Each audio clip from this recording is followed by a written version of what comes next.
নমস্কার বন্ধুরা, কেমন আছেন সবাই? আজকের নতুন একটি ভিডিওতে আপনাদের সবাইকে স্বাগত জানাই। আমি মহারাষ্ট্র থেকে ভিডিওটি আপনাদের জন্য নিয়ে এসেছি। তো আজ স্পেশালি একটা চাইনিজ রেসিপি আপনাদের জন্য নিয়ে এসেছি। এখানে মহারাষ্ট্রে আমাদের এখানে যেরকম স্টাইলে বানানো হয় আমি সেই স্বাদের আপনাদের জন্য নিয়ে আসার চেষ্টা করেছি। তো চলুন বন্ধুরা দেখে নিই কীভাবে বানাতে হচ্ছে। তো আজ বানাচ্ছি মাঞ্চুরিয়ান চিকেন স্যুপ আর একটা গ্রেভি মাঞ্চুরিয়ান। দুটোই একই প্রসেসে প্রায়, সেই জন্য ভাবলাম দুটোই আপনাদের সাথে শেয়ার করে নিই। তো প্রথমে বাঁধাকপিটাকে গ্রেট করে নিয়েছি, আর কী কী লাগছে সেগুলো আপনাদের ছবিতে দেখিয়েছি, তো বলে দিই একবার। বাঁধাকপি, গাজর, ক্যাপসিকাম, কাঁচা লঙ্কা, রসুন, আদা, এইগুলো হচ্ছে কাঁচা জিনিস, আর একটু মাংস, চিকেন, বোনলেস চিকেন। আর শুকনো জিনিসের মধ্যে লাগছে সয়া সস, নুন, ময়দা, কর্নফ্লাওয়ার আর কালো গোলমরিচ পাউডার করে নেওয়া, আর একটু চাইলে ফুড কালার ইউজ করা যেতে পারে। আমি অল্প সামান্য একটু দিয়েছি, কিন্তু না দিলেও ক্ষতি নেই। তো চলুন, আমি তো ততক্ষণে সব সবজিগুলো একটু একটু করে গ্রেট করে নিয়েছি, আর এই যে রসুন আর কাঁচা লঙ্কা আদাটা একটু চপ করে নিচ্ছি, আর কিছুটা আদা রসুন কাঁচা লঙ্কার পেস্ট লাগবে, যেটা আমি মাংসতে ম্যারিনেট করে নেব।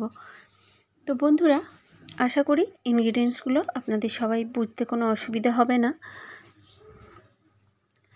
তো এই যে আমি ততক্ষণ আদা রসুনগুলো একটু ভালো করে চপ করে নিচ্ছি, পাতলা পাতলা করে। ততক্ষণ এগুলো চপ হয়ে গেলে সব সবজিগুলোর যে আমি গ্রেট করে নিয়েছিলাম, সরি আপনাদের বলতে ভুলে গেছি, একটা পেঁয়াজও আমি এর সাথে গ্রেট করে নিয়েছি, আর একটা পেঁয়াজ কুচি করে নিয়েছি। এবার এর মধ্যে সব সবজিগুলো, গ্রেট করা সবজিগুলোর মধ্যে নুন দিয়ে মেখে কিছুক্ষণ রেখে দিলেই দেখবেন প্রচুর পরিমাণে ওর থেকে জল বেরিয়ে যাচ্ছে। তো জলটা আমাদের নিংড়ে বের করে দিতে হবে।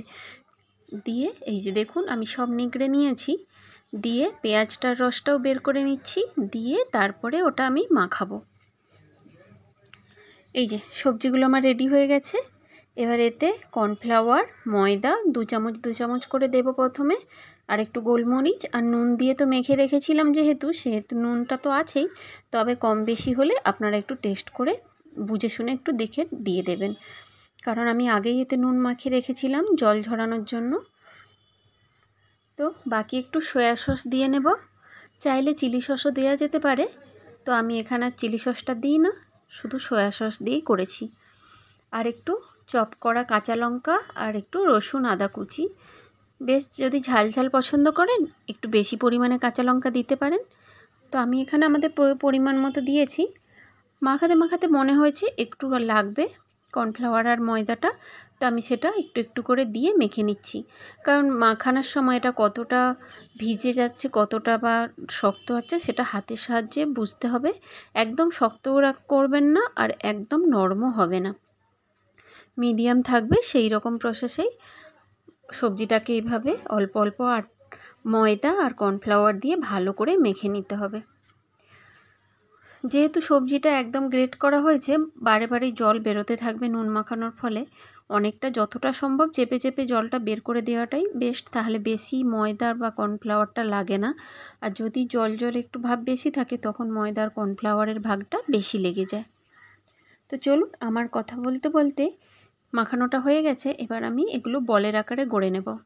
চাইলে বল না করে এমনি সোজাসুজিও তেলে দিয়ে দেওয়া যায়। তো আমি এখানে গোল গোল বলের আকারে করে নিচ্ছি, ওই কোপ্তা বলে যেটাকে, কোপ্তার মতো গড়ে নিচ্ছি।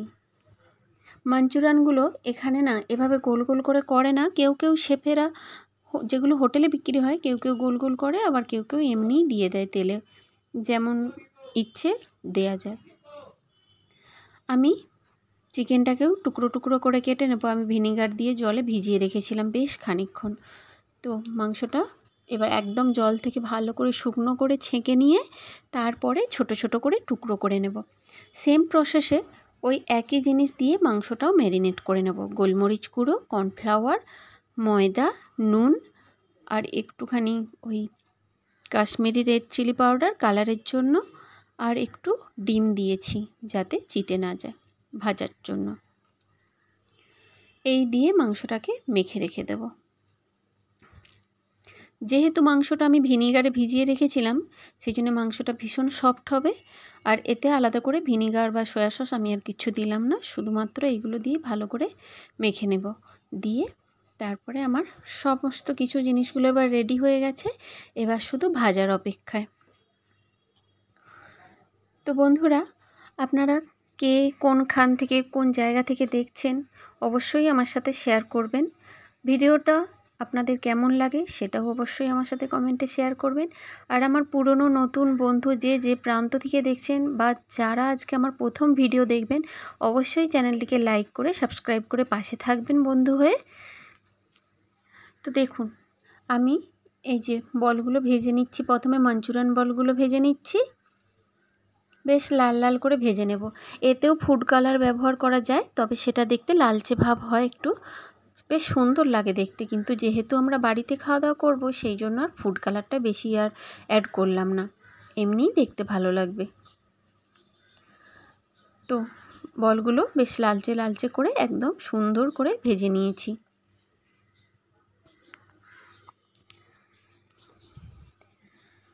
এখানে আমি অনেকবার, যখন প্রথম থেকে অনেক বছর তো আছি, তো দোকান থেকে মাঝে মধ্যেই এটা আনা হয়েছে। ওই যখন একটু সর্দি জ্বর হয় না, তখন এই মাঞ্চুরিয়ান স্যুপটা নিয়ে আসে, বেশ ভালো লাগে মুখে খেতে। তো সেই জন্য আজ ভাবলাম আপনাদের সাথে শেয়ার করে নিই। ততক্ষণে আমার মাংসটাও ভাজা হয়ে গিয়েছে, চিকেনগুলো ভেজে নিয়েছি। তো ভাবলাম যে যখন স্যুপটা আপনাদের সাথে শেয়ার করছি, তো মাঞ্চুরিয়ান তো বানাচ্ছি, তো সেই জন্য ভাবলাম মাঞ্চুরিয়ান গ্রেভির রেসিপিটা আপনাদের সাথে শেয়ার করে নিই। সেম প্রসেসেই প্রায়, সেই জন্য একতে দুই রেসিপি আপনাদের সাথে শেয়ার করা হয়ে যাবে। আর আমি এইগুলো কোনো অনুষ্ঠানে বা অকেশানে এগুলো মাঝে মধ্যে বানিয়ে থাকি, বাচ্চাদের এগুলো ভীষণ পছন্দের হয়। আর ওই চিকেনের যে তেলটা ছিল, বাকিটা ঢেলে নিয়েছি কড়া থেকে, আর কিছুটা রেখে দিয়েছিলাম।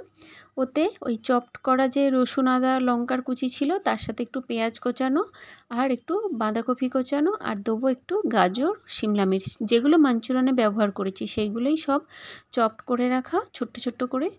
সেগুলো তেলে খুব জোর আঁচে দিয়ে ভাজা করে নিতে হবে, একটু হালকা, একদম লাল হবে না, হালকা সাদা ভাব থাকবে, ভেজে নিতে হবে। ওতে নুন আর গোলমরিচের গুঁড়ো দিয়ে দিয়েছি, দিয়ে বাকি যে ওই গাজর আর শিমলা মির্চ ওটাও দিয়ে দেব। তো যেটা বলছিলাম, আর বাচ্চাদেরও এটা খেতে খুব মজা লাগে, বাচ্চারা তো পছন্দ করেই, বাকি জ্বর সর্দি হলে এইটা একদম মুখে খুব টেস্টি লাগে খেতে, সেই জন্য মাঝে মধ্যে এটা বানাই। তো এখন আর ওই বাঁধাকপিটা খেতে পাই না থাইরয়েডের জন্য, সেই জন্য আর বিশেষ অতটা বানাই না, ছেলের জন্য অল্প অল্প মাঝে মধ্যে বানিয়ে দিই। তো ভাবলাম ওর জন্য যখন বানাচ্ছি, তো আপনাদের সাথেও ভিডিওটা শেয়ার করে নিই। যে একটু জল দিয়ে দিয়েছি সবজিগুলো নাড়াচাড়ার পরে, আর দিলাম একটু সয়া সস, আর ওই যে বললাম অল্প একটু ফুড কালার ইউজ করেছি কর্নফ্লাওয়ারের সাথে, শুধু এটা যাতে কালারটা একটু সুন্দর আসে, ওই একবারই ফুড কালার ইউজ করেছি, বাকিগুলোতে আর কোনোতেই ফুড কালার দেওয়া হয় না। তো এই যে দেখুন লালচে লালচে ভাব কালারটা হয়েছে না, খুব সুন্দর কালারটা হয়েছে। তো এটা আমার মাঞ্চুরিয়ানগুলো এবার দিয়ে এবার হালকা করে ফুটিয়ে নেব, যেহেতু কর্নফ্লাওয়ারগুলো দিয়ে দিয়েছি তাড়াতাড়ি গাঢ় হয়ে যাবে, সেই জন্য মাঞ্চুরিয়ান বলগুলো হতে দিয়ে দিলাম। নুন আর একটু অল্প ভিনিগার দিয়ে দেবো, আর একটু ওপর থেকে কালো মরিচ গুঁড়ো পাউডার দিয়ে দেবো, ব্যাস আমার মাঞ্চুরিয়ান গ্রেভি একদম রেডি হয়ে গেছে। এবার এটা আমি প্লেটে সার্ভ করে দিচ্ছি। আর আপনারা তো জানেনই, আগের ভিডিওতেও দেখেছি আমি, মানে আমার ছেলের জন্য আমি একটু বেশ সাজিয়েই দিই, যাতে ওর একটু পছন্দ হয় আর দেখতেও একটু ভালো লাগে, সেই জন্য আমি একটু বেশ সাজিয়েই দিচ্ছি এতেও, যাতে দেখতে ভালো লাগে। বিভিন্ন প্রসেসে সাজানো যায়, আমি সাদামাটাভাবে যেটুকু আমার মনে হয়েছে সেটুকুই করে দিয়েছি। আর ওপর থেকে একটু ধনেপাতাটা সাজিয়ে দেব। আজকে স্প্রিং অনিয়নটা বাড়তি ছিল, সেই জন্য আর স্প্রিং অনিয়ন দিতে পারলাম না, তো একটু ধনেপাতাই ওপর থেকে সাজিয়ে দিলাম। এটা আমার মাঞ্চুরিয়ান গ্রেভি রেডি হয়ে গেল। এবার বানাবো স্যুপ। স্যুপটার অর্ধেক রেসিপি তো আমার হয়েই আছে, যেটা কড়াইতে হচ্ছে সেটা আমার স্যুপের জন্যে কাজে লাগবে। এটা আমার মাঞ্চুরিয়ান গ্রেভিটা অর্ধেকটা আমি নামিয়ে রাখলাম, বাকি যেটা রয়েছে ওতে আমি দেব চিকেন স্টক। চিকেন সেদ্ধ করে স্টকটা আমি আগেই বানিয়ে রেখেছিলাম, তো সেটা আমি ওতে দিয়ে দিলাম। আর চিকেনের যে ভাজা কিউবগুলো ছিল ওটাও আমি ওতে দিয়ে দিলাম। আপনারা যে যেমন পাতলা স্যুপ পছন্দ করেন সেইভাবে জলের পরিমাণটা ততটাই দেবেন। আর ওতে যেহেতু কর্নফ্লাওয়ার দেওয়া আছে, আমি এতে আর স্যুপেতে আলাদা করে কর্নফ্লাওয়ার দেবো না। মাঞ্চুরিয়ানেও কর্নফ্লাওয়ার দেওয়া আছে, মাঞ্চুরিয়ান কিছুটা ভিজে গেলে ওর থেকেও কিছুটা গাঢ় হয়ে যাবে স্যুপটা। আর দেব একটু ডিম যে রেখেছিলাম, ডিমটাকে হালকা হাতে অল্প একটু দেবো, বেশি না, অল্প একটু ঘুরিয়ে ঘুরিয়ে দেব। যেহেতু চিকেন আছে আমার, তাই ডিমটা বেশি দিলাম না, হাফটা দিলাম। আর দেখুন ডিম দেওয়ার সঙ্গে সঙ্গে কালারটা চেঞ্জ হয়ে গেছে, একটু ফ্যাকাশে ফ্যাকাশে লাগছে, কিন্তু বিশ্বাস করুন বন্ধুরা, ফ্যাকাশে একদম হবে না। এতে যখন ফুটে আবার নিজের এতে পুনরায় ফিরে আসবে, তখন কালারটা যথারীতি চেঞ্জ হয়ে যাবে। আর আমি স্বাদের জন্য শেষে যখন গ্যাসটা বন্ধ করব তখন একটু সয়া সস দিয়ে নেব। আর আবার সেই চপ করা যে রসুন, আদা কুচি, লঙ্কা কুচিগুলো রেখেছিলাম, ওরই 1 চামচ আন্দাজ শেষে, গ্যাস বন্ধ করার শেষে এটা আমি দেবো। এটা দিলে কি হয়, প্রথমে ভাজার সময় যে ফ্লেভারটা আসে, কিন্তু এটা কাঁচাটা লাস্টে দিলে আরও ফ্লেভারটা সুন্দর হয়। তো আমার স্যুপ রেডি। এবার তার জন্য বানিয়ে নেব লাল সসটা। এখানে একটা লাল সস দেওয়া হয় হোটেলে, সেই সসটা আমি আপনাদের বানিয়ে দেখাচ্ছি এবারে। ওই যে লাল কাশ্মীরি মির্চ এনেছিলাম, আচারি লঙ্কা যেটাকে বলা হয়, তার সাথে ঝাল আরও পাকা লঙ্কা দেবো 2টো। এতে পাকা লঙ্কাই ব্যবহার করা হয় এই চাটনিতে। যে যেমন ঝাল খায় বেশি পরিমাণে দিতে পারে। ওই সেদ্ধ হয়ে যাওয়ার পরে ওগুলোকে আমি আলাদা করে নামিয়ে নিয়েছি, চিকেনটাকে আলাদা করে নামিয়ে নিয়েছি, দিয়ে ওটাকে পেস্ট করে নিয়েছি। টমেটো আর ওই লঙ্কা রসুন ওইটাকে এক মিক্সারে পেস্ট করে নিয়েছি। আর কড়াইতে ওই চিকেন ভাজা তেলটা দিয়েছি, তাতে রসুন কুচি আর ওই লাল পাকা লঙ্কা কুচিটা দিয়ে দিয়েছি। হালকা টস করার পরে পেস্ট করা আর ওই চিকেন স্টক দিয়ে ধুয়ে ওই সসটা ওতে কড়াইতে দিয়ে দেব। দিয়ে একটু ভিনিগার দেব, নুন দেব, দিয়ে ফুটিয়ে যখন গাঢ় গাঢ় সসের আকারে পরিণত হবে, ব্যাস আমার লাল সস রেডি। এই যে দেখুন প্লেটে সাজিয়ে দিয়েছি। তো বন্ধুরা, সসের সাথে আমার এই স্যুপটা কেমন হয়েছে অবশ্যই জানাবেন। ভালো থাকবেন, সুস্থ থাকবেন, দেখা হবে অন্য একটি ভিডিওতে।